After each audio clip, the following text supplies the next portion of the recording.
الحمد لله رب العالمين والصلاة والسلام على رسول الأمين وعلى آله وأصحابه أجمعين أما بعد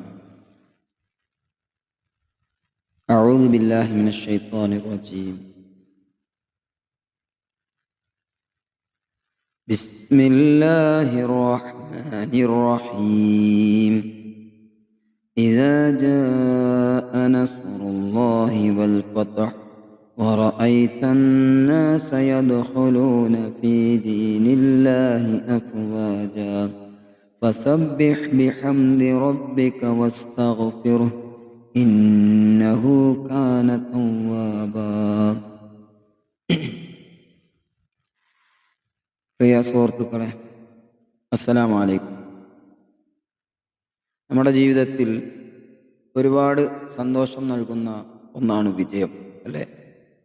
ചിലപ്പോൾ അത് പരീക്ഷയിലെ വിജയമാവാം, അല്ലെങ്കിൽ ഒരുപാട് കഷ്ടപ്പെട്ടൊരു ലക്ഷ്യം നേടിയെടുക്കുന്നതാവാം.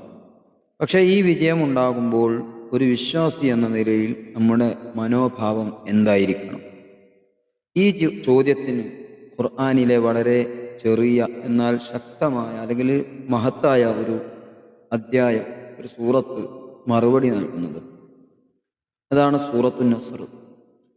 ഇന്ന് നമ്മൾ ഈ സൂറത്ത് പഠിപ്പിക്കുന്ന വലിയ ഒരു പാഠം ചർച്ച ചെയ്യാനാണ് പോകുന്നത്.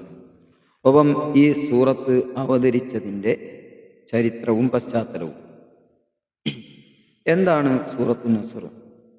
വിശുദ്ധ ഖുർആനിലെ 110-ാമത്തെ അധ്യായമാണ് സൂറത്തു നസ്ർ. നബി സല്ലല്ലാഹു അലൈഹി വസല്ലമയുടെ ജീവിതത്തിൻ്റെ അന്ത്യഘട്ടത്തിൽ അവതരിച്ച അവസാനത്തെ പൂർണ്ണമായ ഒരു സൂറത്താണ്.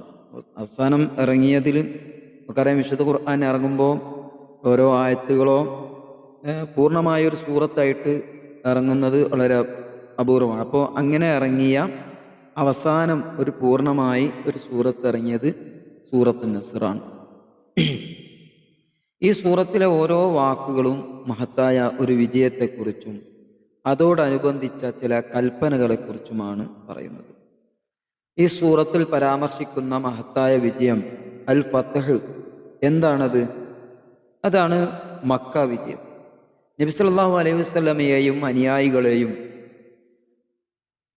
പ്രബോധന പ്രവർത്തനങ്ങൾ അല്ലെങ്കിൽ ഇസ്ലാമിക പ്രബോധനം ആരംഭിച്ചത് തൊട്ട് മക്കയിൽ ഒരുപാട് ദ്രോഹിക്കുകയും അവസാനം നാട് വിടാൻ നിർബന്ധിതരാവുകയും ചെയ്ത, അല്ലെങ്കിൽ നാട് വിടാൻ നിർബന്ധിക്കുകയും ചെയ്ത മക്കയിലെ ആളുകൾ 8 വർഷങ്ങൾക്ക് ശേഷം പ്രവാചകന്റെ നേതൃത്വത്തിലുള്ള മുസ്ലിം സമൂഹത്തിന് കീഴടങ്ങിയ ഒരു മഹത്തായ സംഭവം.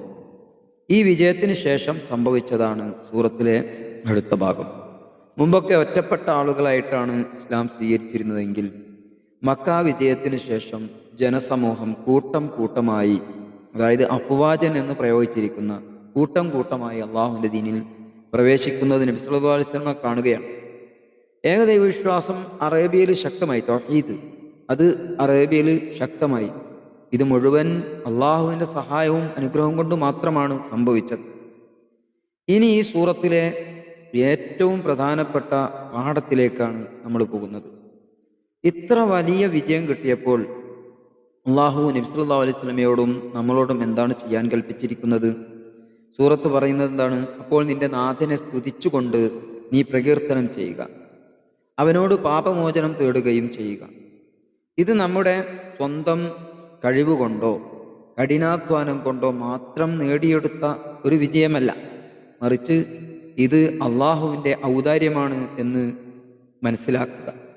അതുകൊണ്ട് അഹങ്കരിക്കുകയല്ല, പകരം അവനെ വാഴ്ത്തുക, അവനെ പ്രകീർത്തിക്കുക, നമ്മുടെ നാഥനെ സ്തുതിക്കുക. സുബ്ഹാനല്ലാഹ് വ ബിഹംദിഹി, ഞാൻ എൻ്റെ നാഥനെ സ്തുതിക്കുന്നതോടൊപ്പം അവനെ പ്രകീർത്തിക്കുകയും ചെയ്യുന്നു.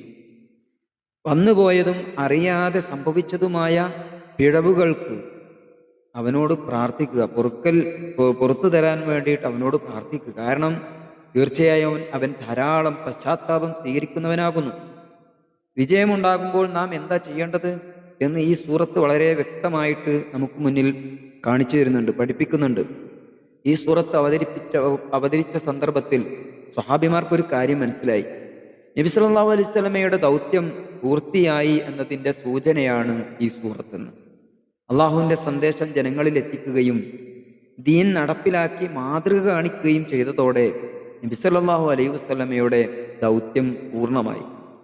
ഈ സൂറത്ത് അവതരിച്ച ശേഷം നബി സല്ലല്ലാഹു അലൈഹി വസല്ലമ കൂടുതൽ സമയവും അള്ളാഹുവിനെ കുറിച്ചുള്ള സ്മരണയിലും പ്രാർത്ഥനയിലും ഒഴുകിയിരുന്നുവെന്ന് ഹദീസുകളിൽ നമുക്ക് കാണാൻ സാധിക്കും. അപ്പോൾ നമ്മുടെ അപ്പോൾ ഈ സൂറത്ത് നസ്ർ നമുക്ക് നൽകുന്ന സന്ദേശം വളരെ വ്യക്തമാണ്. നമ്മുടെ ജീവിതത്തിലെ ഓരോ വിജയവും അത് ചെറുതായാലും വലുതായാലും അള്ളാഹുവിൻ്റെ അനുഗ്രഹമാണ്.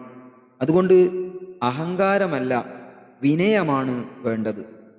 അള്ളാഹുവിനെ സ്തുതിക്കുക, അവനോട് പാപമോചനം തേടുക. സൂറത്തു നസ്ർ നൽകുന്ന ഈ വലിയ പാഠം നമ്മുടെ ജീവിതത്തിൽ പകർത്താൻ നമ്മൾ ഓരോരുത്തരും ശ്രമിക്കണമെന്ന് വസിയത്ത് ചെയ്തുകൊണ്ട് ഞാൻ ഈ സൂറത്തിൻ്റെ വിശദീകരണം ഇവിടെ അവസാനിപ്പിക്കുകയാണ്. അള്ളാഹു ഈ അർത്ഥത്തിൽ വിജയം വരിച്ച സത്യവിശ്വാസികളുടെ കൂട്ടത്തിൽ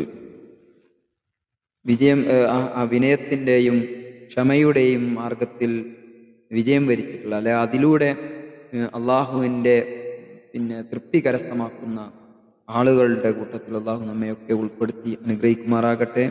വാഖിറു ദഅവാനാ അൽഹംദുലില്ലാഹി റബ്ബിൽ ആലമീൻ. അസ്സലാമു അലൈക്കും.